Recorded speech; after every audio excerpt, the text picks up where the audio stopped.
a seglar, que de un momento a otro, bueno, Dios la ha llamado, ya ha cumplido, no sabemos, a veces nos cuestionamos y decimos, ¿por qué tienen que morirse los buenos? Es lógico, porque el agricultor de un árbol coge los frutos maduros, los frutos que ya están para asimilarlos.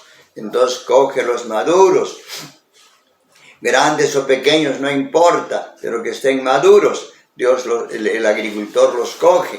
Así también Dios recoge a uno, entendiendo que ya está maduro para el reino de los cielos. Por lo tanto, tengamos ese consuelo. Si te mueres joven, bueno, ya estás maduro, bendito sea Dios, ¿no? Has madurado rápido, ¿no? Sobre todo ahora, ¿no? Por lo tanto, estamos leyendo, conociendo un poco la Biblia. En Panorama hemos dicho, son 73 libros, que ustedes tienen que ya saberlo bien, yo lo repito, 73 libros en total, la Biblia católica. Luego, el Antiguo Testamento tiene 46 libros clasificados en 4 secciones, que son históricos, proféticos, sapienciales y salmos. Los salmos forman parte también de la lírica o de los sapienciales, pero merecen una atención especial, por eso estamos aparte. El Nuevo Testamento también tiene 4 partes, son 27 libros. Primero los evangelios, segundo los hechos de los apóstoles, tercero las cartas de los apóstoles y cuarto, por último, el Apocalipsis, que merece atención. Este es, hermanos, el panorama de la Biblia, pero ustedes asimílenlo y ténganlo presente y en su Biblia vayan confrontando con el índice cómo están los libros, si tienen con uñero, con pestañas, mejor todavía. Entonces ahí está todo el contenido de la Biblia para que nosotros nos orientemos. Y ahora hemos visto en el Antiguo Testamento, que hemos visto ya en Panorama, el Génesis, los históricos, Génesis, Éxodo, etcétera, hasta los Macabeos, históricos. Segundo, los libros proféticos. Los profetas, hay unos que han escrito y otros que no han escrito, pero se ha hablado muchos. Por ejemplo, son Elías, Eliseos y otros que no han escrito porque se habla de ellos. Pero los que han escrito son 4 mayores, Isaías, Ezequiel, Jeremías y Daniel. Y de los menores son 12 que han escrito poco, pero tienen temas propios. Ahora los Salmos, ya hemos visto algo los Salmos, que es un libro, decimos, especial, es un libro poético. El libro de los Salmos es una colección de 150 salmos que se originaron durante el Antiguo Testamento y terminaron también ese tiempo. Y se atribuyen a muchos, empezando por el rey David. Es importante, por ejemplo, el Salmo 50, cuando el rey David, sabemos la historia, cómo pecó y el profeta Natán le reprochó. Y entonces le dijo, mira, te he sorprendido. Primero has adulterado y encima has matado, doble pecado. Entonces, etcétera. Y entonces David responde agradecido y dice, he pecado contra Dios, y escribe, se les atribuye el Salmo 150 o 51, ¿de acuerdo? Dice, piedad de mí, oh Dios, por tu bondad, por tu inmensa ternura, borra mi delito, lávame a fondo de mi culpa, purifícame de mi pecado. Efectivamente he pecado, Señor, dice, pues yo reconozco mi delito, mi pecado está siempre ante mí. Contra ti solo pequé, lo malo a tus ojos cometí. Yo sé que era pecado adulterar y adulterado. Yo sé que pecado es matar para ocultar, para hacer desaparecer el cuerpo del delito, diríamos, para disimular, y he pecado, he matado. pero tu Señor lo has descubierto porque tú lo conoces. Nada hay oculto ante tus ojos, porque seas justo cuando hablas e irreprochable cuando juzgas. Mira que nací culpable, pecador me concibió mi madre. Otra realidad, que nosotros también somos pecadores, somos limitados, estamos con yaya, como se dice vulgarmente, ¿no? Y tú amas la verdad en lo íntimo del ser. Rocíame con hisopo hasta quedar limpio. Hisopo es una planta que es como un capullo grande, y con eso se usa para echar agua, derramar, asperjar a muchas personas. Dice, rocíame con hisopo, sea mojando en agua y echándome agua, ¿no? Hisopo hasta quedar limpio, lávame hasta blanquear más que la nieve.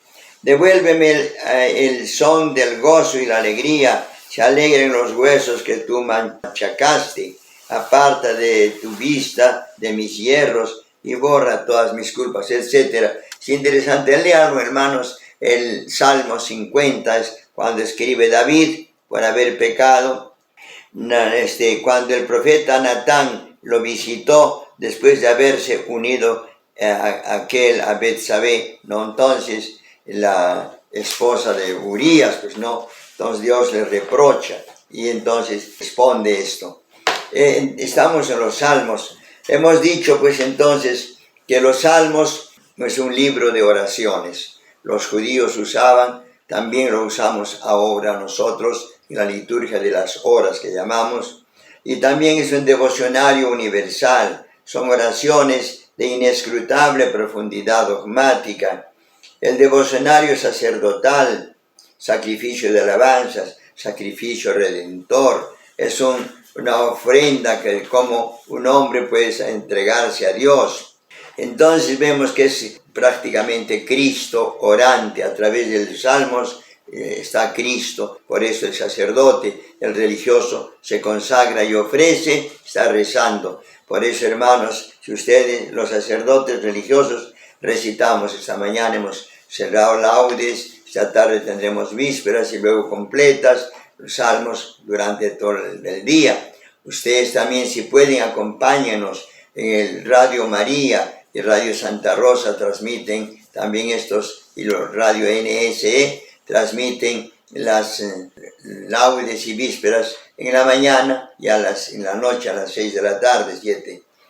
El Salterio, el Salmo, los Salmos, el libro de Salmos, se divide, hay dos criterios. Un criterio en 5 partes que se pensaba en algunos salmos, imitando un poco al Pentateuco, pero no es la más acertada. Hay otra división en 9 partes por temas, 9 grupos, y en cada grupo subrayamos los números de algunos salmos que en las siguientes páginas se comentan.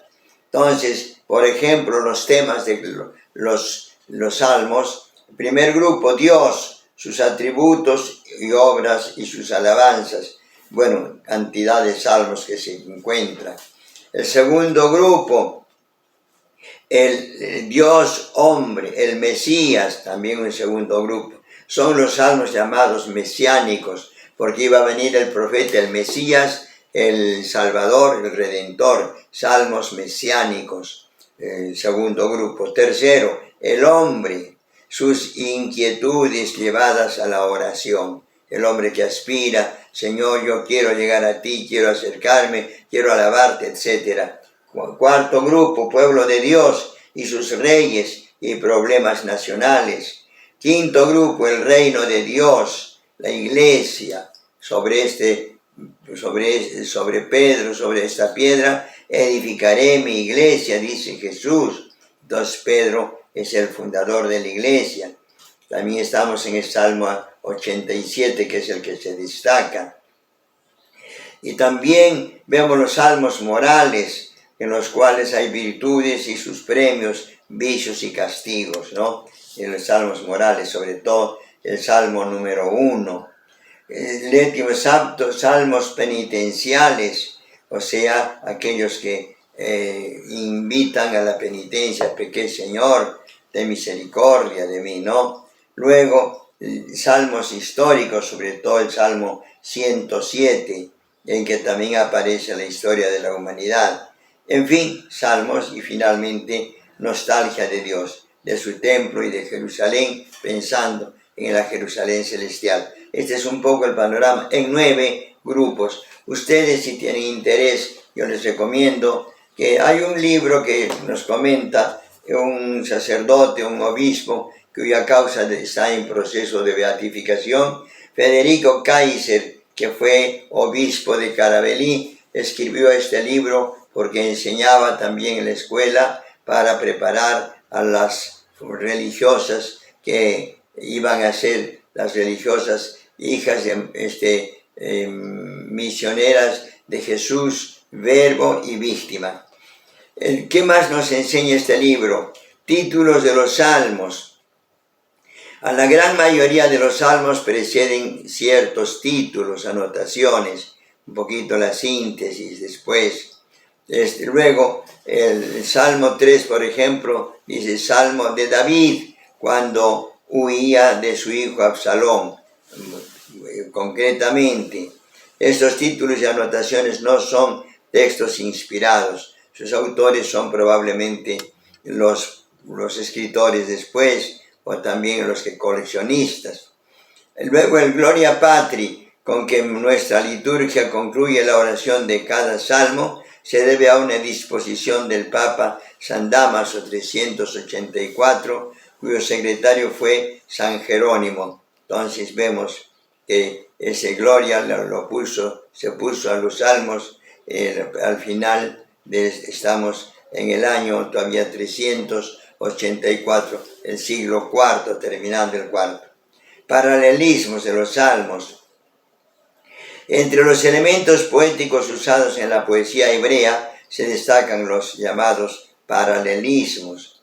El verso típico de los salmos consta de 2 miembros, pero no hay en ellos la rima final que predomina en nuestra literatura moderna. En lugar de sílabas rimadas, encontramos en los salmos, por decirlo así, ideas rimadas. Veamos unos ejemplos. El impío maquina contra el justo, rechinan sus dientes contra él, ¿no? Entonces, vemos ese paralelismo, el impío y cómo ellos sufren. Después, los brazos de los impíos serán rotos, mientras que los justos los sostiene Yahvé.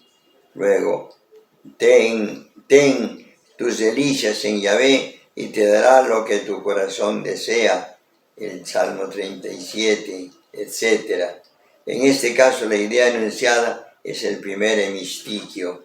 En fin, hermanos, la síntesis de los salmos, y en la Biblia de Jerusalén nos pone alguna aclaración más, pero conviene leerlos de acuerdo a los temas que nos interesan. Los salmos, decimos, son oraciones bíblicas, y fueron y siguen siendo la oración de Israel. Jesús, su madre, los apóstoles y los contemporáneos de Jesús los recitaron. La Iglesia cristiana ha acogido precisamente estos salmos. En la nueva alianza, las viejas súplicas se hacen más ardientes una vez que la cena de la cruz y la resurrección han enseñado al hombre el amor infinito que Dios tiene a nosotros. Hermanos, lean ustedes el libro de los Salmos, pero rezándolo les aconsejo laudes en la mañana y vísperas en la tarde por Radio María en frecuencia AM 580 y NSE en AM 1180, es Radio NSE que transmiten esto, y algunas veces también Radio Santa Rosa en la mañana pone el rosario. Por eso, hermanos, nosotros seamos devotos de la Virgen María, sabiendo que en la Biblia está ella también, su nombre puesto en los momentos más difíciles.